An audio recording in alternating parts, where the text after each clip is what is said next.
মনের ফুর্তিতে টিয়ার ইচ্ছে হচ্ছিল রাঙা বৌদি আর বেনুদিকে নিয়ে চলে যায় ঘোষপুকুরে স্নান করতে। আহ, ওই দিঘির মতো বড় পুকুরটায় স্নান করায় যে কী আনন্দ! টিয়া যদি রাঙা বৌদির মতো সাঁতার কাটতে পারত, ডুব সাঁতার দিতে পারত। না পারুক তা, ঘোড়া বুকে নিয়ে পা ছুঁড়ে ছুঁড়ে জলে ভ্যাসে বেড়ানোতেই কি কম আনন্দ নাকি? কি ঠান্ডা আর কাচের মতো স্বচ্ছ জল, তলায় গুগলি জমে থাকলে দেখা যায় দাম শ্যাওলার ফাঁকে ফাঁকে মৌরলা মাছের ঝাঁক সারি দিয়ে ছুটে বেড়ায়। এদিক ওদিকে মোড় ফেরে ঝাঁকটা আর রূপলি রং চিকচিক করে ওঠে। কি চমৎকার যে লাগে! মা তো বোঝে না, তাই ঘোষপুকুরে নাইতে গেলেই রাগ করে। বলে, কালী মোড়লতে বাড়িতে গেলেই পারিস। ঘোষপুকুরের কাছে টিউবওয়েল। গ্রামে টিউবওয়েল হয়েছে অবশ্য অনেক কাল আগেই। কখন হয়েছে টিয়ার স্পষ্ট মনেও পড়ে না। শুধু মনে পড়ে দামু দাদা কথায় কথায় বলতো ইংরেজ আমলে তবু একটা টিপকল করে দিয়েছিল, গায়ের লোক জল খেয়ে বাঁচছে। ভোটের সময় সে বাবু, সেই যে দল এলো জিপ গাড়িতে চড়ে পতাকা উড়িয়ে, তাদের উপর খুব চটে গিয়েছিল দামুদাদা। বলেছিল, আপনারা কি করেছেন কি? একটা টিপকলও তো করে দেন নাই। উত্তরে তারা কত কি বলেছিল, পাহাড় কেটে বাঁধ হচ্ছে, মাটি কেটে ক্যানেল হচ্ছে, আরও কত কি। মুগ্ধ হয়ে শুনত সবাই, কল্পনায় কত কি গড়ে নিত মনে মনে। আর হঠাৎ এক সময় দামুদাদা বসে বলতো, ওসব বচন অনেক শুনেছি মশাই, এ গায়ে কি করেছেন আঙুল দিয়ে দেখিয়ে দিন। কাঁদরে পুল করেছেন, দুগাড়ি মাটি ঢেলে রাস্তাটা উঁচু করেছেন, স্টেশনের কি পরিবর্তন হয়েছে দেখিয়ে দেবেন। দামুদাদার কথাগুলো কিন্তু কারো ভালো লাগতো না। সবাই বলতো, সবুরে মেয়া ফলে দামু, সবুরে মেয়া ফলে, আরও 2 বছর যেতে দাও, তখন দেখবে। দামুদাদা হেসে বলতো, আমি মশাই ক্যানভাসার মানুষ, নগদানগদি কারবার আমার। হাতে পাজি মঙ্গলবার, দেখিয়ে দিন কি হয়েছে, ওসব ধার দেনার মহাজনী কারবার বুঝি না। প্রথম প্রথম অনেকেই হাসতো দামুদাদার কথা শুনে, কিন্তু একে একে অনেকেই তার কথায় সায় দিতে শুরু করলো। একটা রঙিন টিনের সুটকেসে হরেক রকমের জিনিস নিয়ে ট্রেনে ট্রেনে আজও ফেরি করে বেড়ায় দামুদাদা। কয়েক বিঘে জমির ভাগের ধানটুকু নিতে কটা দিন বাড়িতে আসে, থাকে, বাকি বছরটা ভবঘুরে। শুধু মাঝে মাঝে সপ্তাহে একবার করে ফিরে আসে রাঙা বৌদির কাছে। ফিরে এলেই হইচই পড়ে যায় সারা বাড়িতে। বেনুদি আর রাঙা বৌদির কি ফুর্তি সেদিন! বাগদি বাড়িতে বলে আসতো মাছের জন্য চুনোপুটি, ল্যাঠা শোল, যা হোক। দামুদাদা নিজেও হাতে ঝুলিয়ে কখনো 2টো ফুলকপি নিয়ে আসতো, কখনো পাঁপড়ের প্যাকেট, বর্ষার সময় একটা গোটা ইলিশ, আর বাচ্চা ছেলেটার জন্য পুতুল। গুপ্তদের বউ তাই ঠাট্টা করে বলে, এবার মোলে যেন ফিরিওয়ালার বউ হই। বিয়ের ভোজ না পেলে মাছ খেতে পায় না, জামাই না এলে কপি দেখি না চোখে। টিয়া শুনে হাসে, আবার মনে হয় কথাটা মিথ্যে নয়। বিমলা কমলা 2 বোন, অমরেস্তা, তারাও প্রথম প্রথম বিশ্বাস করতো না। ভাবতো পুকুরে মাছ, সারা বছরই বুঝি গায়ের লোক মাছ খায়, ছিপ পেলে মাছ ধরবে, সময় আছে নাকি কারো। মাঝে মাঝে বাগদি মেয়েদের কাছে 2-4 আনা পয়সা দিয়ে চুনো মাছ যা মেলে, তেমন পয়সা যাদের আছে, চাটুজ্যেদের, মোড়লদের, তারাই বা চাষের সময় লোক পাঠাবে কি করে সদর থেকে এটা ওটা আনবার। কিন্তু দামুদাদা যাই আনুক, ইলিশ মাছ কি কপি, রান্নার পর টিয়ার জন্য বাটিতে করে পাঠিয়ে দেয় রাঙা বৌদি। অথচ ওসবের দিকে লোভ নেই টিয়ার। ওর লোভ দামুদাদার কাছে গল্প শোনার, কলকাতার গল্প, বর্ধমানের গল্প, ট্রেনের গল্প। নিত্য নতুন খবর আনে দামুদাদা। কোন দেশে আবার যুদ্ধ হবে, কলকাতার রাস্তায় পুলিশ কেন গুলি ছুড়ছে, কোথায় ট্রেন উল্টে গিয়ে কত লোক মরেছে। শুধু টিয়াই নয়, গ্রামের সকলেই দামুদাদাকে সমীহ করে চলে ওই একটা কারণে। পৃথিবীর সকল খবর নিয়ে আসে দামুদাদা। জমিদারি উচ্ছেদ হওয়ার আইনটা কি, জমি জমা নাকি কেড়ে নেবে সব, চাষির উপর আয়কর বাড়ছে। আর সব শেষে দামুদাদা বলে, ওরা তবু একটা টিপকল দিয়ে গেছে, এরা কেড়ে নেবার গোসায়। টিউবওয়েলটা এমন কি জিনিস যার জন্য দামুদাদার এত ভক্তি টিয়া বুঝতে পারে না। ওটা যে একদিন ছিল না, নতুন হয়েছিল, তাও যেন ভাবতে পারে না। মনে হয় যেন চিরকালই ছিল, চিরকালই থাকবে। জ্ঞান হয়ে থেকেই তো দেখে আসছে। তবু মা মাসিরা যখন সেসব দিনের কথা বলে, যখন অমৃত থেকে জল আনতে যেত সকলে ঘোড়া কাঁখে নিয়ে, লোকে স্নান করতো ঘোষেদের ওই বিরাট পুকুরটায়, তখন টিয়ার মনে হয় সেই সব দিনগুলোই ভালো ছিল। এখন ভদ্রলোকরা টিউবওয়েলে স্নান করে, চাটুজ্জে আর মোড়লরা নিজেদের বাড়িতেও টিউবওয়েল বসিয়েছে। শুধু বাউড়িপাড়া বাগদিপাড়ার লোক কাছাকাছি পুকুরে ডোবায় ডুব দিয়ে আসে। আহ, ওদের মতো টিয়াও যদি রোজ ঘোষপুকুরে স্নান করতে পেত। টিয়ার মনের ভিতর তখনও একটা খুশির গুড় গুনগুন করছে। এমন আনন্দের খুশির খবর যেন কোনোদিন শোনেনি টিয়া। দূর থেকে ভিডিও প্রভাকরকে কতবারই তো দেখেছে ও। কখনো সাইকেলে চেপে গায়ের পাশ দিয়ে চলে যায় স্টেশনের দিকে, কখনো বা জিপে চড়ে। দু একদিন গ্রামের লোকের সঙ্গে দু একটা কথাও বলে যায়। একদিন বুঝি রেণুদির কাছে তার চেহারার প্রশংসা কবে করে ফেলেছিল টিয়া। তারপর থেকেই রেণুদি আর রাঙা বৌদি ওকে দেখলেই ঠাট্টা করে। শুনতে ভালোও লাগে। মনে মনে কখনো সখনো একটু আধটু স্বপ্নও দেখে ফেলে। কিন্তু পর মুহূর্তে সমস্ত ব্যাপারটাকেই এমন অসম্ভব মনে হয় যে নিজের বোকামিতে নিজেই হেসে ফেলে ও। ভিতরে ভিতরে যত দুঃসাহসী থাক, প্রভাকরকে দূর থেকে দেখতে পেলেই আড়ালে লুকিয়েছে ও। লজ্জাবতী লতার মতো কুঁকড়ে গেছে। লাজুক চোখ জোড়া তুলে কোনো দিন তাকাতে পারেনি। এমনকি বিমলা কমলা যেদিন হেসে হেসে গল্প করেছে, সেদিনও বিমলার পিঠের সঙ্গে লেপ্টে থেকেছে ও মাটির দিকে চোখ নামিয়ে।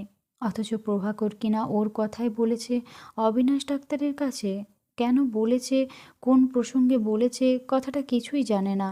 টিয়ার তাই ভালোও লেগেছে, আবার ভয় ভয়ও করেছে। কেমন এক বিচিত্র লজ্জা। ছি ছি, অবিনাশ ডাক্তার কি ভেবেছে কে জানে। তবু রাঙা বৌদিকে কথাটা না বলে নাকি কি থেকে কি হয় কেউ বলতে পারে, তার চেয়ে না বলাই ভালো। বলবে না টিয়া, কিছুই বলবে না জেনেও দামুদাদার বাড়িতে ছুটে এসেছে, না এসে পারেনি। আর ঘরে ঢুকেই দামুদাদার মুখোমুখি পড়ে গেছে। টিয়া ঢুকে পড়তেই চুপ করে গেছে দামুদাদা, আর রাঙা বৌদি তখনও মুখে আঁচল দিয়ে হাসি চাপার চেষ্টা করছে। টিয়া দেখলে ওপাশে খুঁটিতে ঠেস দিয়ে বসে রেণুদিও হাসছে, আর দামুদাদার 3 বছরের ছেলে ফিরু কিছু না বুঝে সেও হাসছে খিলখিল করে। টিয়া বললে, বন্ধ করলে কেন দামুদাদা? কিসের পালা করছিলে, করো না। রাঙাবতী হেসে উঠে বললে, যাত্রার পাট নয় গো টিয়া, লোকেদের কি করে বোকা বানায় তাই দেখাচ্ছিল। টিয়া হাসতে হাসতে বললে, দেখাও দামুদাদা, দেখাও। ইতিমধ্যে নড়বড়ে পায়ে একটা ছোট্ট টুকরি মাথায় নিয়ে উঠোনের উপর হেঁটে বেড়াতে শুরু করেছে ফিরু, আর থেকে থেকে ডাক ছাড়ছে চাই চাই বলে। দামুদাদা তাকে কাছে টেনে নিয়ে বলে উঠল, বাপের ব্যাটা রে, ক্যানভাসারের ব্যাটা ক্যানভাসার। রাঙাবতী হেসে বললে, ক্যানভাসার না আরও কিছু, ফিরিওয়ালা বলে। বলল চটাবার জন্য। হংস চাটুর্যে একবার ওকে ফেরিওয়ালা বলেছিল বলে চটে গিয়েছিল দামু। রেগে গিয়ে বলেছিল, স্কুলে টাকা দিয়ে পড়েছিলে হংস, না ধান দিয়ে? ফেরিওয়ালা কাকে বলে জানো? মাথায় মোট নিয়ে বেড়াই আমি। ক্যানভাসার হওয়া সহজ নয়, দামও বুঝিয়েছে সকলকে। বলেছে, আমি হলাম ক্যানভাসার, যাত্রার যেমন পাঠ করতে হয় এও তেমনি। আমরা ঘরে ঘরে জিনিস বেচি না, ট্রেনে ট্রেনে কথা বেচি। হংস চাটুর্যে ঠাট্টা করে বলেছিল, গাড়োয়ানদের এবার থেকে ড্রাইভার বলতে হবে দেখছি। শুনে চটে গিয়েছিল দামও। মুখ দেখা দেখি বন্ধ হয়ে গিয়েছিল হংস চাটুর্যের সঙ্গে। আর তাই কথায় কথায় তাকে ফেরিওয়ালা বলে চটিয়ে দেবার চেষ্টা করে রাঙা বৌদি। চটাবার জন্যই বললে, দেখাও না টিয়াকে, ও বেচারি দেখতে পায়নি। টিয়াও আবদার ধরলে। দামও হেসে টিনের সুটকেসটা হাতে ঝুলিয়ে নিয়ে হাত পা নেড়ে বক্তৃতা শুরু করলে। হুঙ্কার দিয়ে বলে উঠল, শুনছেন মশাই, শুনছেন সব? আর কিছুক্ষণের মধ্যে কি সাংঘাতিক অবস্থার মধ্যে আপনারা গিয়ে পড়বেন জানেন কি? গটগট করে একরাশ কথা বলে যায় দামও। ট্রেনের যাত্রীদের যেভাবে বলে, গম্ভীর মুখে বলে চলে, আজ শনিবার, গৃহিণীর মান ভাঙাতে ভাঙাতেই রবিবারের বিকেল কেটে যাক, এই কি চান আপনি? রাঙা বৌদি হেসে লুটিয়ে পড়ে বললে, মরে যায়, তা কি কেউ চাইতে পারে? দামও কিন্তু হাসল না, গম্ভীর হয়েই বলল, না চান তো আমার কাছে হাত পাতুন। মাদুলি নয়, শিকড় নয়, বশীকরণ মন্ত্র নয়, স্রেফ এক শিশি আলতা, জি ধর অ্যান্ড কোম্পানির সেই বিশ্ববিখ্যাত দিদিমণি আলতা। চালের দাম বেড়েছে, তেলের দাম বেড়েছে, চিনির দাম বেড়েছে, বাড়েনি শুধু দিদিমণি আলতার দাম। ছোট শিশি 5 আনা, বড় শিশি 9 আনা, নেবেন নাকি একটা? বলে খালি হাতটায় রাঙা বৌদির দিকে এগিয়ে দিল দামু। আর হাসতে হাসতে রেনু বলল, দাদা সত্যি এমনি করে বলো। রাঙা বৌদি ততক্ষণে হাসি সামলেছে। বললে, না গো না ঠাকুরজি, প্যাসেঞ্জারদের সঙ্গে অমনি রসিকতা করলে হলো কি না। দামু শুধু হাসে, হ্যাঁও বলে না, নাও বলে না। তারপর হঠাৎ গম্ভীর গলায় শুরু করে, নবশক্তি কার্যালয়ের অম্লনাশিনী আর মাত্র 3 প্যাকেট আছে। পেটের ব্যথা, শুল ব্যথা, কলিকের ব্যথা, পেট ফাঁপা, পেট কামড়ানি, আমাশা, রক্ত আমাশা, হঠাৎ পেট কুঁড়িয়ে ওঠা, বুক ধড়ফড়ানি, মাথা ঘোরা, অম্ল, অজীর্ণ, পেটের যাবতীয় রোগ 3 মিনিটে সারিয়ে দেবে নবশক্তি কার্যালয়ের এই অম্লনাশিনী। মাত্র 3 প্যাকেট আছে, নিতান্ত প্রয়োজন থাকলে তবেই নেবেন। 4 আনা, প্রত্যেক পুরিয়া 4 আনা। বলেই ফিরুকে কাঁধে তুলে নিয়ে বেরিয়ে যায় দামু। বলে, যাই, আমাদের যাত্রার কদ্দূর হলো দেখে নিয়ে আসি। দামু কাকা চলে যেতেই রাঙা বৌদি হাসি থামিয়ে বললে, এই শুরু হলো এবার যাত্রা যাত্রা, টিকি দেখা যাবে না আর মানুষের। তারপর টিয়ার দিকে তাকিয়ে বলে, টিয়া রানী, কি খবর? খুব হাসি খুশি দেখছি যে। টিয়া তখন খিলখিল করে হাসছে দামু দাদার অভিনয় দেখে। হাসি থামিয়ে বললে, যাই বলো রাঙা বৌদি, গেলবারে যাত্রায় কি সুন্দর পাঠ যে করেছিল দামু দাদা। রাঙা বৌদি হেসে বললে, তোমরাই তো মাথাটি খেয়েছ ওর, যাত্রা আর যাত্রা। তারপর হাসি থামিয়ে প্রশ্ন করলে, কিন্তু তুমি যে এমন অসময়ে। টিয়া ধীরে ধীরে বললে, আজ ঘোষপুকুরে নাইতে যাবে রাঙা বৌদি? সুযোগ বড় একটা মেলে না, কিন্তু সুযোগ পেলেই রেণুদি আর রাঙা বৌদির সঙ্গে ঘোষপুকুরে স্নান করতে যায় টিয়া। ওই বড় পুকুরটায় ঘড়া বুকে নিয়ে সাঁতার কাটতে কাটতে মনে হয় যেন ওর চারপাশের সব বাধা নিষেধ, মার শাসন, পায়ে পায়ে বাঁধন সব খুলে গেছে, সরে গেছে। পাড়ে পাড়ে বনকুলের ঝোপ, টোপাকুলের ঝাঁক, জলে সবুজ কলমির লতা সরিয়ে ঘড়া বুকে নিয়ে অনেক দূর পর্যন্ত সাঁতার দিতে দিতে চলে যায় টিয়া। পাড়ের কচুর ডাঁটা আর কচুরিপানার পাতাগুলো সাপের ফণার মতো মনে হয়, আর কচুরিপানার বেগুনি রঙের ফুলগুলো কি সুন্দর যে লাগে। একটু একটু করে এগিয়ে চলে টিয়া, মাছরাঙা উড়ে পালায়। রাঙা বৌদি আর রেণুদি ঘোড়া না নিয়েই সাঁতার দেয়। কাছ দিয়ে কোনো লোক আসতে দেখলেই টুপ করে গলা অবধি ডুবিয়ে অপেক্ষা করে। ঘাটে মেয়েদের দেখলেই তারা সরে যায়, আর সঙ্গে সঙ্গে হুটোপুটি শুরু করে দেয় ওরা। রাঙা বৌদি চমৎকার ডুব সাঁতার দিতে পারে। এই দেখা যাচ্ছে, এই দেখা যাচ্ছে, খলখল করে হাসছে রেণুদি, জল ছুটছে রাঙা বৌদি, আর পর মুহূর্তে টুপ করে একরাশ কোকড়া কোকড়া পিঠছা চুলশুদ্ধ মাথাটা জলের তলায় লুকিয়ে পড়ে। এদিক ওদিক খুঁজে বেড়ায় টিয়া। তারপর হঠাৎ ওর পিছনে মাথাটা ভেসে ওঠে। ডুব সাঁতার দিতে পারে না টিয়া, রেণুদির মতো সাঁতার কাটতেও পারে না। ঘড়া বুকে নিয়ে ধীরে ধীরে পুকুরের মাঝখান অবধি ভেসে যেতে তাই মজা লাগে ওর। সুযোগ কম, তবু সেদিন পুকুরে অনেকক্ষণ ধরে পড়ে থাকতে পায়, সেদিন অদ্ভুত এক আনন্দের রেশ নিয়ে বাড়ি ফেরে টেয়া। সেদিনও মুখে হাসি নিয়ে ফিরে এলো, কিন্তু উঠোনে পা দিয়েই কেমন একটা অস্বস্তির মধ্যে পড়ে গেল। দেখে মনে হলো এখনই যেন একটা কুরুক্ষেত্র হয়ে গেছে বাড়ির মধ্যে। থমথমে মুখ করে সবাই দাঁড়িয়ে আছে উঠোন ঘিরে। দক্ষিণ দুয়ারি বারান্দায় জেঠিমা আর তার মেয়েরা, ওদিকে রান্নাঘরের দাওয়ায় ঘোমটা টেনে দাঁড়িয়ে আছে টিয়ার মা। জ্যাঠামশাই আর বাবা উঠোনের দুপ্রান্তে দাঁড়িয়ে রাগে কাঁপছে যেন। ভয়ে ভয়ে মার কাছে গিয়ে চুপ করে টাড়ল টিয়া। তারপর আরেকবার সকলের মুখের উপর চোখ বুলিয়ে নিয়ে যেতে যেতে বিমলার দিকে তাকিয়ে চমকে উঠল। ও মা, ও কি গো, বিমলাদি কাদায় পড়ে গেছে কিনা?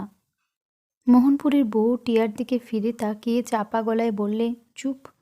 একটু একটু করে সমস্ত ব্যাপারটা শুনল টিয়া। মোহনপুরের বউ মেয়েকে রান্নাঘরের ভিতরে ইশারায় ডেকে নিয়ে গিয়ে বললে, কী দোষ করেছি মা? এইমাত্র উঠোন নিকিয়ে দিয়ে গেছে কোটাল বউ। বুড়োধারী মেয়ে জানে না উঠোন পিছল হয়ে আছে। টিয়া আতঙ্কের গলায় প্রশ্ন করলে, কি হয়েছে কি তাতে? অত বড় মেয়ে পড়ে গিয়ে কাদা মাখামাখি করলে হাসি পায় না মানুষের? হেসে ফেলেছি ওকে দেখে, ছুটে তুলতে যায়নি, তাই তো জেঠির কি রাগ। টিয়া ধীরে ধীরে বললে, তা গেলে না কেন তুলতে? মোহনপুরের বউ রেগে গেল, ছোট ছেলে নাকি ও? তোরা যখন পড়ে যেতিস তুলতে যেতাম, পড়ে গেছে নিজে নিজে উঠবে, তার আবার ছুটে যাব কি? রান্না করছি দুহাত চোড়া, যাব কি করে শুনি? যুক্তিটা কিন্তু টিয়ার মনঃপূত হলো না। ভাবলে, মাটা যেন কি আমাদের সঙ্গে তুলনা বিমলাদির? ও বেচারি শহরে মেয়ে, নিকোনো উঠানে হাঁটা চলার অভ্যাস আছে নাকি? মনে মনে যায় ভাবুক, মুখ ফুটে কিছু বলতে সাহস পেল না। শুধু চাপা গলায় প্রশ্ন করলে, বাবা আর জ্যাঠাও তাই বলে রাগারাগি করছে? মুখের প্রশ্ন মুখেই রয়ে গেল। জ্যাঠার কথা শুনে বাইরে বেরিয়ে এলো আবার। গিরিজাপ্রসাদের রাগ তখন পড়ে এসেছে। কাচুমাচু মুখ করে বললেন, কি এমন বলেছি যে এত রেগে উঠলি? 2-4 বস্তা সিমেন্ট আর মোড়ো মেনে উঠোনটা বাঁধিয়ে নিলেই হতো। এ কথার এত রাগবার কি আছে? সে কি শুধু আমার মেয়েদের জন্য বলেছি? গিরিন তখনও রাগে ফুলছে। চিৎকার করে উঠল সে আবার। বলে, আমার ছেলে মেয়েদের জন্য আর দরদ দেখাতে হবে না তোমাকে। দেখাতে হবে না, দেখাতে হবে না। বলি এতকাল তো এতেই কাটিয়ে এলাম। এখন ওসব ফ্যাশন আমার দরকার নেই। টাকা থাকে তো নিজে বার করো, করে ইচ্ছে হয় সোনা নিয়ে বাঁধিয়ে দাও। বলি রাগে গজগজ করতে করতে সদর দরজা পার হয়ে চলে গেল গিরিন। গিরিজাপ্রসাদও স্তম্ভিত বিস্ময়ে অভিমানে কিছুক্ষণ চুপচাপ তাকিয়ে রইলেন সদর দরজাটার দিকে, যেদিক দিয়ে এইমাত্র গিরিন বেরিয়ে গেল সেই দিকে। যেন তার নিজেরই বিশ্বাস হচ্ছে না। সেই গিরিন, ছোট ভাই গিরিন, যার হাত ধরে ধরে বেললাইন বরাবর জনপুরের স্কুলে নিয়ে যেতেন। একবার গিরিনের যখন খুব অসুখ হলো, কাছে পিঠে কোথাও ডাক্তার নেই, সাপখোপের ভয় না করে অন্ধকারে মাঠ ভেঙে ভেঙে ডাক্তার আনতে গিয়েছিলেন। নিজের মাইনের টাকাতে কোনো রকমে চলে যেত বলে যার কাছ থেকে ভাগের ধানটুকুও নিতে চাননি, সে গিরিন কিনা ছেলে মেয়েদের সামনে তাকে এমনভাবে অপমান করলো। গভীর দুঃখে বেদনায় ধীরে ধীরে নিজের ঘরটিতে এসে ঢুকলেন গিরিজাপ্রসাদ। তক্তপোষটার উপর বসে গালে হাত দিতে গিয়ে ভিজে ভিজে ঠেকল চোখের জল। হাতটা বিছানার উপরই মুছে নিলেন। নিভাননী ছেলেমেয়েদের সকলেই গিরিনের এই আকস্মিক দুর্ব্যবহারে স্তম্ভিত হয়ে গেছে। অসীম লজ্জা আর আত্মধিক্কারের হাত থেকে রেহাই পাওয়ার আশাতেই যেন একে একে ওরা আধো অন্ধকার ছোট ঘরখানায় মুখ লুকোতে চাইল। শুধু নিভাননী কিছুক্ষণ চুপ করে থেকে একটা দীর্ঘশ্বাস ফেলে বললেন, কতবার পই পই করে বলেছি, আগে থেকে ব্যবস্থা করলে এই হাল হতো না আজ। দেখলে তো। গিরিজাপ্রসাদ চুপ করে রইলেন। স্ত্রীর যুক্তিটা ঠিক কিনা ভুল, আগে থেকে তার সাবধান হওয়া উচিত ছিল কিনা, এসব কথা তার মনের মধ্যে এতটুকুও স্পর্শ করল না। জমি জমা, সম্পত্তির ভাগ, ধানের টাকা, ভিটে বাড়ি, সব মিথ্যে হয়ে গেছে তখন গিরিজাপ্রসাদের কাছে। তুচ্ছ, একেবারেই তুচ্ছ ব্যাপার এসব। যা ভেঙে গেল, হারিয়ে গেল, তার সারা জীবনের ধারণা, ভালোবাসা, মমতা মুহূর্তের মধ্যে সব খান খান হয়ে গেছে, আর ফিরে পাওয়া যাবে না। গিরিজাপ্রসাদের মনে হলো সব কিছু দিয়ে, স্থাবর অস্থাবর সব সম্পত্তি দিয়েও যদি ফিরে পাওয়া যেত ওই হারিয়ে যাওয়া প্রীতিটুকু, মানুষের স্নেহ, মায়া, মমতা কি তাহলে কাচের বাসনের মতো ঠুনকো? একবার ভেঙে গেলে আর জোড়া লাগানো যায় না। গিরিজাপ্রসাদ হঠাৎ যেন ভীষণ ভয় পেয়ে গেছেন। একটা অদ্ভুত আতঙ্ক, যেন ওই ভাঙা টুকরো দুটোকে আবার জোড়া লাগানো যাবে না, এই ভয়। তাহলে তিনি বাঁচবেন কি করে? কি নিয়ে বাঁচবেন? নিভাননীর মনের ক্রোধ কিন্তু তখনও শান্ত হয়নি। স্বামীর এ অপমান যে তারও অপমান, ছেলেমেয়েদের অপমান। ধীরে ধীরে নিভাননী বললেন, সারাটা জীবন কি ওই ভাইয়ের হাত তুলা খেতে হবে নাকি? বয়সে বড় দাদা বলেও তো মানুষ কুয়ান্নি করে। গিরিজাপ্রসাদ তখন অনুশোচনায় দগ্ধ হচ্ছেন। যা হয়ে গেছে তাকে সহজ করবার চেষ্টা করলেন। বললেন, না না, ওর দোষ নেই কোনো। বেচারা এত বড় দুটো সংসার চালাতে গিয়ে হিমশিম খাচ্ছে। দপ করে জ্বলে উঠলেন নিভাননী। না পারে টাকা কড়ির হিসেব নিকেশের ভার তোমার হাতে তুলে দিলেই তো পারে। চলে কি না চলে দেখি তাহলে। 100 বিঘে জমির ধান থেকে না চললে কিসে চলবে শুনি? ওরা কি ভেবেছে যা সামান্য কটা টাকা আছে তোমার তাই তুলে সংসার চালাবো? আরও কি যেন বলতে যাচ্ছিলেন নিভাননী। কপাটের দিকে চোখ পড়তেই চুপ করে গেলেন। মোহনপুরের বউ নাক পর্যন্ত ঘোমটা টেনে এসে দাঁড়ালো কপাটের আড়ালে, হাতে এক থালা মুড়ি। জলখাবারের থালাটা গিরিজাপ্রসাদের সামনে নামিয়ে রেখে বেরিয়ে এলো মোহনপুরের বউ। গিরিজাপ্রসাদ থালাটার দিকে তাকালেন। প্রতিদিনের নিয়ম থেকে কোথাও যেন একটা পার্থক্য লক্ষ্য করলেন। দুটো বেগুনি, খানিকটা ক্ষীরও আছে, আর একটা নারকেল নাড়ু। সব কিছুর মধ্যে যেন একটু বিশেষত্ব আছে। তাছাড়া মোহনপুরের বউ নিজে তো কোনোদিন আসে না জলখাবার দিতে। মোহনপুরের বউ ইতিমধ্যে কপাটের আড়ালে এসে দাঁড়িয়েছে, যেন কি বলতে চায় সে। নাক পর্যন্ত টানা ঘোমটার ভেতর থেকে দুটো বিষণ্ণ চোখে নিভাননীকে ইশারায় ডাকল মোহনপুরের বউ। নিভাননী উঠে গেলেন বিরক্ত মুখে। আর কপাটের কাছ থেকে একটু সরে গিয়ে, যাতে গিরিজাপ্রসাদ শুনতে না পান এমন চাপা গলায় মোহনপুরের বউ বললে, ভাসুর ঠাকুরকে রাগ করতে মানা করুন দিদি। পা ঝঞ্ঝাটে ঘুরছে ও, মানুষের মাথার কি ঠিক থাকে সব সময়? বলতে বলতে নিভাননের একটা হাত খপ করে মুঠোর মধ্যে চেপে ধরল মোহনপুরের বউ। অপেরা পার্টির যাত্রা নিয়ে আসার সুযোগ হয় কচ্চিৎ কদাচিৎ। গ্রামের সচ্ছল অবস্থার লোকগুলো বেশিরভাগই দূর দূর শহরে চলে গেছে, কিংবা প্রবাসে গিয়ে হয়তো অবস্থা ফিরিয়েছে। তারা কেউই প্রতি বছর পুজোয় বাড়ি আসে না, আসে ২-৫ বছর পর পর। মজুমদাররাও তাই। আর ইদানিং অবনীমোহন আসেন ৫-৭ বছর বাদে বাদে। ব্যবসা তার ফেঁপে উঠেছে, বাড়ি করেছেন কলকাতায়, আর বেশিরভাগ সময়ই থাকেন সেখানে। তার আগেকার মতো আর জমির ধানটার জন্য হন্যে হয়ে ছুটে আসেন না। যেবার আসেন ২-৫ বস্তা ধান চাঁদা দিয়ে দেন বারোয়ারি তলায়। তাই যে বছর প্রবাস থেকে ফিরে আসে অনেকে, কিংবা আউশ ধানটা ভালো হয়, সেইবারে দরাজ হাতে ২-৪ বস্তা করে ধান দেয় সকলে। আর সেই ধান বেচা টাকায় কলকাতা থেকে অপেরা পার্টির যাত্রা আনা হয়। কিন্তু চাঁদা না উঠলেও যাত্রা হয় প্রতিবারই, গায়ের লোকরাই করে। কাটোয়া নয়তো আমোদপুর থেকে ড্রেস ভাড়া করে নিয়ে এসে। পুজোর অনেক আগে থেকেই তাই পালা ঠিক হয়ে যায়, রিহার্সাল শুরু হয়ে যায় মজুমদারের বাংলা বাড়িতে। গানের গলা নেই তার, সে শরীরও নেই, তবু বংশীর উৎসাহ কমেনি। সেও এসে একপাশে পা গুটিয়ে বসে তামাক টানতে টানতে রিহার্সাল দেখে। হঠাৎ এক এক সময়ে বলে ওঠে, হলো না, হলো না, সুদামা হলেন গিয়ে তোমার কৃষ্ণের সখা, কলকাতার বাবু নন গো তিনি। কেউ উপদেশ নেয় তার, কেউ নেয় না, কিন্তু দামু পালের কথায় তারা উঠে বসে। বংশীর ছেলে উদাস, হংস চাটুর্যে, উপেন গুই অবশ্য আসে অনেক পরে, পুজোর মাত্র দিন কয়েক বাকি থাকতে। রানীগঞ্জে স্বজাতি এক বাবুর বাড়িতে থাকে, খায়, রান্নাবান্না করে সে। তার পাঠ লিখে ডাকে পাঠিয়ে দেওয়া হয়। রান্না করতে করতে উনুনের ধারে বসে বসে পাঠ মুখস্থ করে সে। অথচ পুজোর সময় ছুটি নিয়ে বাড়ি ফিরেই যখন আসরে নামে, মনে হয় যেন কতদিন ধরে রিহার্সাল দিয়েছে। তবে উৎসাহ সবচেয়ে বেশি দেখা যায় উদোষের। দামু বাড়ি এসেছে খবর পেলেই ছুটে আসে, কি পালা হবে, কোন পাঠ পাবে সে। ধীরেন সাইকে তার পাঠ লিখে পাঠানো হয়েছে কিনা সব খবর নেয়। সাইকেল নিয়ে এ বাড়ি ও বাড়ি ঘুরে সবাইকে এনে জড়ো করে মজুমদারদের বাংলা বাড়িতে।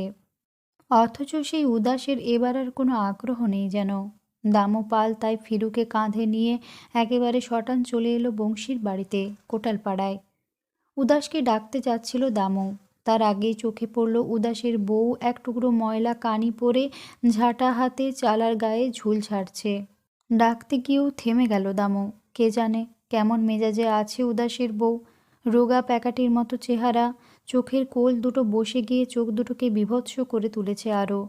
কিন্তু তার চেয়েও ভয় ওর ঝগড়াটে ব্যবহার আর চিৎকারকে।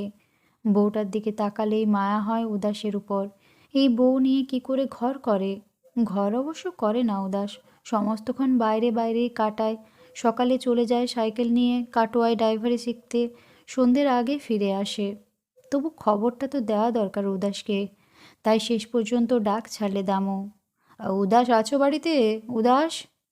উদাসের বউ লক্ষ্মীমণি ফিরে তাকালো ঝাঁটা হাতে, তারপর ঝাঁ ঝাঁ করে উঠল, উদাস উদাস উদাস ঘরে থাকেনি কিনা একদণ্ড।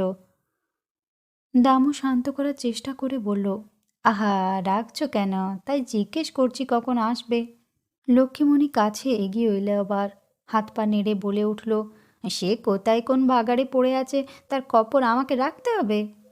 চিৎকার শুনে ঘরের ভেতর থেকে বংশী বেরিয়ে এলো, কপালে তিলক, গলায় তুলসী কাঠের মালা, হাতে হুঁকো নিয়ে বাইরে বেরিয়েই দামুকে দেখে বলল, ও তাই বলি পাগলি চেঁচায় কেন এত?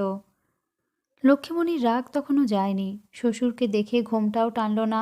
দামুকে বললে, ওই যে গুণধর বেটার বষ্টম বাপকে শুধোও কেনে? লক্ষ্মীমণির ব্যবহার আর ঝাঁঝালো গলার স্বর শুনে শুনে অভ্যস্ত হয়ে গেছে বংশী। তবু দামুর সামনে অস্বস্তি বোধ করলে সে। ধমক দিয়ে উঠল, থাম তুই। কেনে থামবো কেনে? গুণের বেটা তেনার ড্রাইভারি করছে, ড্রাইভারের মুখের চাই, কচি খুকি আমি, কিছু বুঝি না। বংশীও বিস্মিত হয় তার কথায়, বলে, কি বলছিস কি তুই, থামবি না? ঝাঁটা শুদ্ধ হাতটা নিয়ে বিশ্রী অঙ্গভঙ্গি করে খেকিয়ে ওঠে লক্ষ্মীমণি, বলে, আমিও কাটোয়ার মিস্ত্রির বিটি গো, কত ধানে কত চাল সব জানি। বলি বেটা তোমার দুপহর দিন ড্রাইভারি করে, না ওই পদ্মকে খুঁজে বেড়ায়?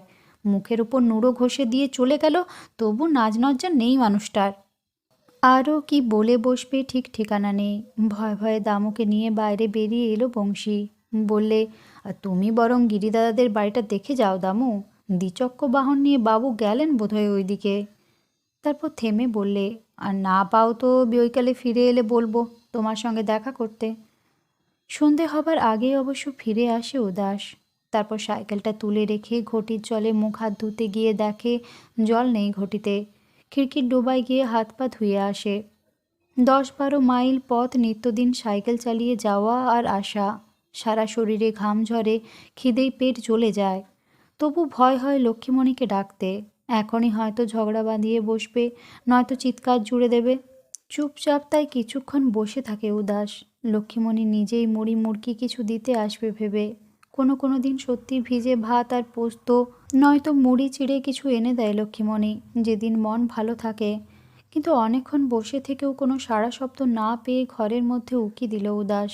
ডাকলে, বউ, ও বউ। কাঁথা মুড়ি দিয়ে পড়েছিল লক্ষ্মীমণি। ডাক শুনে নড়ে চড়ে পাশ ফিরে শুলো। উদাস আবার ডাকলে। অসীম বিরক্তিতে মুখের ওপর থেকে কাঁথাটা সরালো লক্ষ্মীমণি। মুখ বিকৃত করে বললে, গায়ে গতরে দরদ নিয়ে শুয়ে আছি, জ্বলে পড়ে মরছি, একটুকুন মায়া দয়া নাই গো মানুষটার। উদাস তাড়াতাড়ি এগিয়ে গিয়ে বললে, জ্বর হয়েছে তোর? বলে লক্ষ্মীমণির কপালে হাত দিতে গেল, আর সঙ্গে সঙ্গে এক ঝটকায় হাতটা সরিয়ে দিল লক্ষ্মীমণি। একটুক্ষণ অপেক্ষা করে উদাস বললে, হ্যাঁ রে বউ, বড্ড খিদে লেগেছে, কি আছে বল, আমি নিয়ে নিচ্ছি। এবারও ঝাঁঝিয়ে উঠল সে। কি আমার দুমহল ভাড়ার আছে গো, দেখে খুঁজে পেতে লেবে লাও না, আমায় জ্বালাও কেনে? আর কোনো কথা বলল না উদাস। রাগে অভিমানে এসে শুয়ে পড়ল দাওয়ার ওপর। শুধু একটা অসহ্য ব্যথা পাক দিয়ে বুক ঠেলে বেরিয়ে আসতে চাইল। আর শুয়ে থাকতে থাকতে ক্ষণিকের জন্য পদ্মর মুখখানা ভেসে উঠল চোখের সামনে। সেই হাসি মুখখানা, সেই ঠান্ডা নরম চোখ দুটি। কোন কুক্ষণে যে দশরথের সঙ্গে দেখা হয়েছিল তার, মোটর ড্রাইভার হওয়ার স্বাদ জেগেছিল, সেসব দিনের কথা ভাবলে নিজের উপরই রাগ হয়, নিজের উপরই প্রতিশোধ নিতে ইচ্ছে হয় তার। কোটাল ঘরের ছেলে, কোথায় শশাঙ্ক হাজরাদের বাড়িতে বাগাল হয়ে দুবেলা পেটের ভাত জোগাড় করবে, তারপর লাঙল ধরতে শিখলে 5-10 বিঘে জমি ভাগে চষবে, তা নয়। ড্রাইভার হবার শখ হয়েছিল। সেদিনটার কথা চিরকাল মনে থাকবে তার। এক বান্ডিল কাগজপত্র নিয়ে হাজরাদের মেজবাবু বলেছিল কাটোয়ায় উকিলবাবুর বাড়িতে পৌঁছে দিয়ে আসতে। যাতায়াতের পয়সা নিয়ে সারানের ধারে অপেক্ষা করছিল উদাস। একটু পরেই দেখলে ধুলো উড়িয়ে মোটর বাস আসছে। যাত্রী দেখে মোটর বাসটা এসে দাঁড়ালো, কিন্তু বাসে তখন তেল ধারণের ঠাঁই নেই। পিছন দিকে উঠবার চেষ্টা করে পারল না উদাস। অথচ কাটোয়ায় না পৌঁছলে চলবে না, বাবুরা রেগে যাবে, গালা আলিয়ে দেবে হয়তো। পাংশু মুখে কি করবে ভাবছে উদাস। সেই সময়েই ড্রাইভারের পাশে বসা লোকটা ডাকলো তাকে। কোনো রকমে পাশে বসার জায়গা করে দিল। লোকটা সর্বাঙ্গে কালি ঝুলি, প্যান্টের গায়ে গেঞ্জিতে, সারা মুখে কাঁচা পাকা খোঁচা খোঁচা দাড়ি। তবু লোকটাকে খুব বন্ধু মানুষ মনে হলো। একটা বিড়ি নিজে ধরিয়ে আরেকটা উদাসের দিকে বাড়িয়ে দিল সে। লোকটা খুঁটিয়ে খুঁটিয়ে ওর পরিচয় নিলে, কোন গায়ে বাড়ি, কি নাম, কি জাত। তারপর হেসে উঠে ওকে জড়িয়ে ধরে বললে, তবে তো হামারি জাত বাইরে বেটা। তারপর নিজের বুকে আঙুল ঠুকে বলেছে, এই দশরথ মিস্ত্রিকে সবাই চেনে কাটোয়ায়, কিন্তু কোটাল বলুক দেখিনি কেউ। বলেই ড্রাইভারের পিঠ চাপড়ে দিয়েছে। চালাও ড্রাইভার সাহেব, টায়ার ফাটে তো দশরথ মিস্ত্রি হাজির হাই। লোকটার মেজাজ, কথাবার্তা, অন্তরঙ্গতা সব কিছুই যেন আকর্ষণ করেছে উদাসকে। মনে হয়েছে লোকটা গ্রামের বন্ধন থেকে মুক্তি পেয়েছে, দরিদ্র থেকে মুক্তি পেয়েছে। কাটোয়া যাওয়া আসা করতে করতে আরও কয়েকবার দেখা হয়েছে দশরথের সঙ্গে। তারপর একদিন তার বাসাতে উদাসীকে নিয়ে গেছে সে। সেই দিন প্রথম লক্ষ্মীমণিকে দেখেছে উদাস। রোগা প্যাকাটির মতো চেহারা, চোখের উপর কর্কশ ঘন ভুরু। দেখেই মনে হয়েছে ভীষণ বদমেজাজি আর খিটখিটে। দশরথের সঙ্গে বসে গল্প করতে করতে মেয়েটা কাঁসার গ্লাসে করে চা এনে দিয়েছে। উদাস বলেছে, চা তো আমি খাই না। চা খায় না? মেয়েটা হেসে উঠেছে, যেন চা না খাওয়াটা চরম অসভ্যতা। তারপর একদিন উদাসের খাটো করে চুল ছাঁটা মাথাটা দেখিয়ে ঠাট্টা করেছে, বলেছে কাকের বাসা। মেয়েটাকে মোটেই ভালো লাগেনি উদাসের। তবু হাটে চিরুনি কিনে এনে টেরি কাটতে শিখেছে ও। হাজবাদের বাড়িতে চা খেতে চেয়েছে কোনো কোনো দিন। আসলে ধীরে ধীরে ও দশরথের মেয়েকে খুশি করতে চেয়েছে, দশরথকে, কারণ উদাসের মনে তখন একটা নতুন স্বপ্ন জেগেছে। দশরথও বলেছে ড্রাইভারির কাজে ইজ্জত আছে। সত্যিই তো, মোটর বাসের ড্রাইভারকে ওই হাজরাদের মেজবাবুও কত খাতির করে কথা বলে, অথচ বাগাল বলে উদাসকে কি গালাগালি না দেয় উঠতে বসতে। দশরথ বলেছে রোজ দুপুরে আসতে পারো তো ড্রাইভারি শিখিয়ে দেব, ড্রাইভাররা সব আমার হাতের লোক। কিন্তু নিত্যদিন কাটোয়ায় আসবে কি করে সে? তাই দামু পালের কাছে সাইকেলে চড়া শিখেছে। একমাত্র বাপের কাছে আবদার ধরেছে একটা সাইকেল কিনে দাও। মা মরা একমাত্র ছেলে, শেষ অবধি 10 কাঠা বাকুড়ি জমি বেচে সাইকেল কিনে দিয়েছে বংশী। ভাবেনি শেষে এমন একটা কথা শুনতে হবে ছেলের কাছে। সাইকেল পেয়েই কাটোয়ায় যাতায়াত শুরু করেছে উদাস। বাপকে বলেছে ওসব মনীষ বাগালের কাজ আমি করতে লারব। ও তোমার ছোট নোকের কাজ, আমি ড্রাইভারই শিখছি। ড্রাইভারি? আকাশ থেকে পড়েছে বংশী, মনে মনে ভয় পেয়েছে। ওসব কাজে কখনো স্বভাব চরিত্র ভালো থাকে? কত ঠক বদমাশের সঙ্গে মেলামেশা, বেপাড়ায় যাতায়াত। ভিতরে ভিতরে খোঁজ নিয়েছে উদাসের জন্য একটা সুন্দর মতো মেয়েকে ঘরের বউ করে আনার। তাহলেই হয়তো ঘরে মন বসবে ছেলের। জমি বেচে কন্যাপণের টাকা রেখেছে হাতে। তারপর ভিতরে ভিতরে মেয়েও দেখেছে। শেষে একদিন উদাসকে বলেছে মেয়ে ঠিক করে ফেলেছি।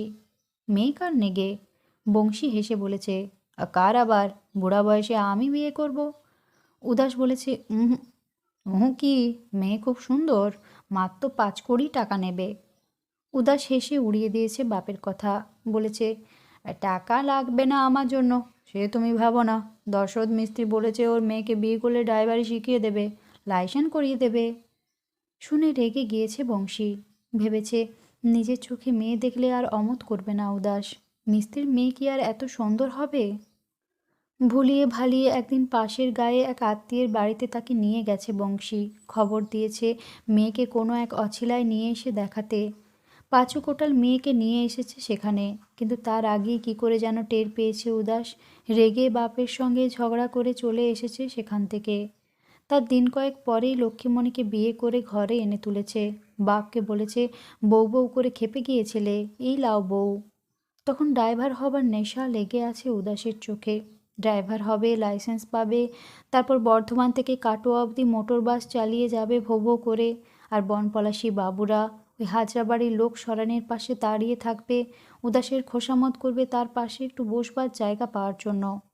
লোকে বলবে হ্যাঁ, কোটালদের একটা ছেলে মানুষ হয়েছে বটে, মান ইজ্জত আছে, রোজগার আছে ড্রাইভারির। আর কাছে কিনা 12 বছরের নোলক পড়া খুকিকে বিয়ে করবে উদাস। কিন্তু লক্ষ্মীমণিকে ঘরে আনার পরই স্বপ্ন ভেঙে গেছে তার। প্রথম দিনেই নাক বেঁকিয়েছে সে। মা গো, কাদা আর কাদা, এ ঘরে মানুষ থাকে? কখনো বলেছে কাটোয়ায় চলো, ঘর ভাড়া নিয়ে থাকবো। চটাতে সাহস পায়নি উদাস। বলেছে 2 দিন সবুর করব, লাইসেন্সটা পেয়ে গেলেই চলে যাব। কিন্তু ক্রমে ক্রমে অধৈর্য হয়ে উঠেছে লক্ষ্মীমণি। ধীরে ধীরে তার খিটখিটে স্বভাবটা অসহ্য ঠেকেছে উদাসের। বলেছে তোর জন্য 3 বেলা চায়ের যোগান দিতে নারবো আমি। আজ হেন চাই, কাল তেন চাই। চড়া গলায় লক্ষ্মীমণিও জবাব দিয়েছে মটর মিস্ত্রির মেয়ে বটি গো আমি, মনীষ পাগালের মেয়ে নই। দিনরাত ছেলে আর ছেলের বইয়ের ঝগড়া শুনে শুনে অতিষ্ঠ হয়ে উঠেছে বংশী। গোপনে দীর্ঘশ্বাস ফেলেছে। কোনো কোনো দিন বা নিজে গিয়ে হাতাহাতি থামিয়েছে দুজনের। ক্রমে ক্রমে তাই লক্ষ্মীমণির কাছ থেকে দূরে সরে গেল উদাস। সকাল হলেই কিছু মুখে দিয়ে সাইকেল নিয়ে বেরিয়ে পড়ে, আর সন্ধ্যের একটু আগে ফিরে আসে। 12 মাইল পথ, ঘামে ভিজে সারা শরীর চপচপে হয়ে যায়, খিদেই পেট জ্বলে, তবু যেন অনেক শান্তিতে থাকতে পায় উদাস। লক্ষ্মীমণির কাছ থেকে দূরে থাকলেই যেন শান্তি। আর তখন যাত্রার মরশুম পড়ে, তখন আরও খুশি হয় হো। দুপুর রাত অবধি মজুমদারদের বাংলা বাড়িতে রিহার্সাল দিয়ে এসে নিজেই হাঁড়ি থেকে ভাত নিয়ে খেতে বসে। লক্ষ্মীমণিকে ঘুম থেকে তোলে না। এমনিভাবেই কাটছিল দিনগুলো। এমন সময় হঠাৎ একটা কাণ্ড ঘটে গেল। পাশের গা থেকে 5 কোটাল উঠে এসে ঘর বাঁধল এ গায়ে। বললে ভাগের জমি সব কেড়ে নিয়েছে বাবুরা, তাই এখানে এলাম। চাটুজ্যেদের জমি চষবো ভাগে। পুকুরের পাড়ও দিয়েছেন ওনারা ঘর তোলার নেগে। তারপর আবার একদিন এলো সে, মেয়েকে সঙ্গে নিয়ে। উদাস তখন সাইকেলের চাকাগুলো মাজছিল ছাই দিয়ে, ছেঁড়া কানি দিয়ে যত্ন করে বাইকটা পরিষ্কার ঝকঝকে করে তুলছিল। চোখ তুলে তাকালো সে মেয়েটার দিকে, তাকিয়ে মুগ্ধ হয়ে গেল। যৌবনে পরিপূর্ণ একটা সুপুষ্ট শরীর, এমন রূপ কোটালদের ঘরে। মেয়েটাও চোখ তুলে তাকিয়েছিল উদাসের সঙ্গে, চোখাচোখি হতেই লজ্জায় মাথা হেঁট করলে। আর বংশী সেই মুহূর্তে বলে উঠল, আয় মা পদ্ম, আয়, ঘরের বউ করে আনবো তোকে ভেবেছিলাম মা, তা আমার ড্রাইভার ছেলে কোত্থেকে যে একটা ডাইনিকে নিয়ে এলো। কথা শুনে স্তম্ভিত বিস্ময়ে উদাস যেন নিজের মনে অস্ফুটে বলে উঠল, পদ্ম, এই সেই পদ্ম বটে। সমস্ত মুখ তার মুহূর্তের জন্য ফ্যাকাশে হয়ে গেল। বন্ধুরা, গল্প পাঠ ভালো লাগলে আমার চ্যানেলটি সাবস্ক্রাইব করবেন।